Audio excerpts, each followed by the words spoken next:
Hello students, जैसा कि आप सभी जानते हैं कि कोरोना वायरस के चलते हम स्कूल नहीं जा पा रहे, लेकिन अपनी पढ़ाई को हम किसी न किसी रूप में जारी ज़रूर रखे हुए हैं। इसी श्रृंखला को आगे बढ़ाते हुए आज हम आपकी पाठ्य पुस्तक का पहला पाठ पढ़ेंगे, जिसका नाम है प्रार्थना। प्रार्थना कवि श्री परशुराम शुक्ल द्वारा रचित है। श्री परशुराम शुक्ल का जन्म 6 जून 1947 को कानपुर में हुआ था। वे वर्तमान काल एवं किशोर साहित्य के महत्वपूर्ण रचनाकार हैं। श्री परशुराम शुक्ल भारतीय संस्कृति के प्रेरणादायी प्रसंगों को अपनी रचनाओं का आधार बनाते हैं। उन्होंने ऐसी अनेक रचनाएं की हैं जो जीवन जीने की सही राह दिखाती हैं। प्रस्तुत कविता में कवि ने बच्चों में सेवा भाव तथा देश प्रेम जैसे मूल्यों का संचार करने का प्रयास किया है। आइए तो अब हम इनकी कविता पढ़ना शुरू करते हैं, जिसका नाम है प्रार्थना, और यह हमारी पाठ्य पुस्तक का पहला पाठ है।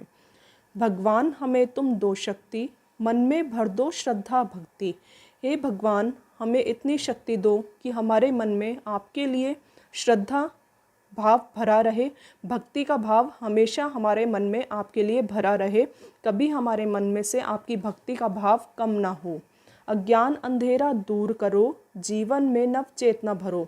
हमारे जीवन के सभी अज्ञान और अंधेरे, जो हमारे बुरे गुण हैं, अज्ञान है, अंधेरा है, जिसे हम समझ नहीं पा रहे हैं, आगे नहीं निकल पा रहे, उसे दूर करते हुए आप हमारे जीवन में नव चेतना भरो। नव होता है नया, चेतना होता है बुद्धि, ज्ञान। हमारे जीवन में एक नया ज्ञान भरो और हमारे जीवन से सभी अज्ञान और अंधेरे दूर कर दो। विश्वास बढ़े पल पल मेरा, जो कुछ मेरा वह सब तेरा। हर पल मेरा आपके प्रति विश्वास बढ़ता रहे और मुझे यह ज्ञान रहे कि जो कुछ भी मेरे पास है वह सब आपका ही दिया हुआ है। जो कुछ मेरा वह सब तेरा। प्रभु ऐसा कोई विधान करो, अवगुण मेरे सब दूर करो। हे प्रभु ऐसा कोई उपाय करो, विधान होता है उपाय। हे प्रभु ऐसा कोई उपाय करो जिससे मेरे सभी अवगुण दूर हो जाएं। निष्काम भाव से कर्म करे, बव बाधाओं से नहीं डरे। हे प्रभु, मैं हर काम को निष्काम भाव से कर्म करूं, अपना मन में मेरे किसी फल प्राप्ति की इच्छा ना रहे। सिर्फ मैं अपने कर्म पर, कर्म मतलब काम, निष्काम मतलब मन में कोई भी फल प्राप्ति की इच्छा ना रखना, सिर्फ अपने कार्य पर ध्यान देना। मैं अपने हर काम पर ध्यान रखते हुए निष्काम, कोई फल की इच्छा ना करते हुए अपना काम करूं, वह बाधाओं से नहीं डरूं। और अगर मेरे मार्ग में कोई बाधाएं आए, मुश्किलें आए, तो मैं कभी उनसे डरकर अपना मार्ग ना भटकूं या उन बाधाओं के सामने रुकूं नहीं।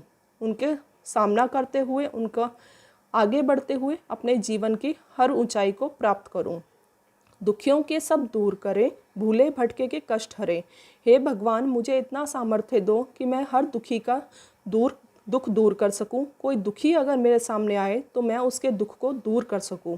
भूले भटकों के कष्ट हरे, और अगर कोई अपने मार्ग से भूल भटक गया है, गलत राह पर आ गया है, तो मैं उसके कष्ट हरते हुए उसे सही मार्ग पर लाने का सामर्थ्य रखूं। हे प्रभु, मेरी इतनी सी विनती है आपसे, निष्काम भाव से कर्म करें, बव बाधाओं से नहीं डरें।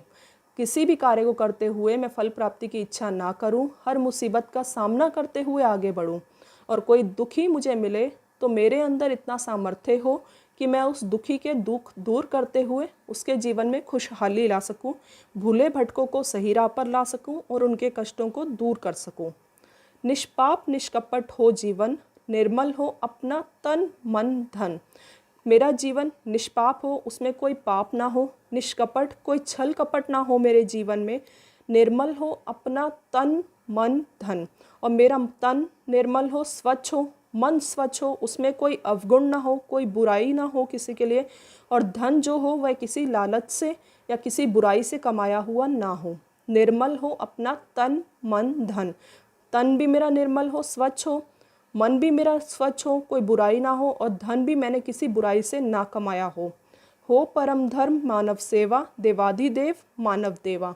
हो परम धर्म मानव सेवा, मेरा परम धर्म, सबसे पहला धर्म मेरा यही हो मेरे जीवन का कि मुझे मानव की सेवा करनी है। यदि मैं इस धरती पर आया हूँ तो मुझे मानव की सेवा करनी है। देवादिदेव मानव देव। मैं आपका ही मानव को आपका ही रूप मानूं और देवों के समान उसको पूजूं और उसकी सेवा करूं। निज देश धर्म का ध्यान रहे, मुझको इस पर अभिमान रहे।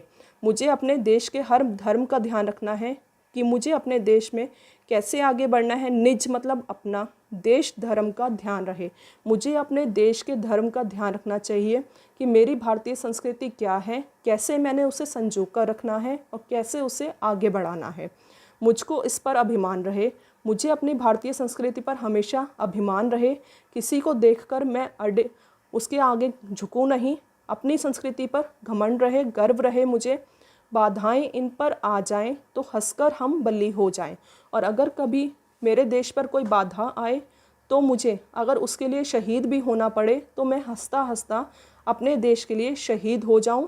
उन बाधाओं के सामना करते हुए यदि मेरे देश को मेरी ज़रूरत पड़े तो मैं अपनी बलि भी, अपना शहीदी भी दे जाऊं।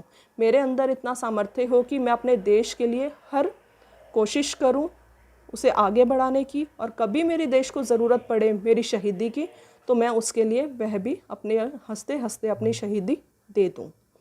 धन्यवाद।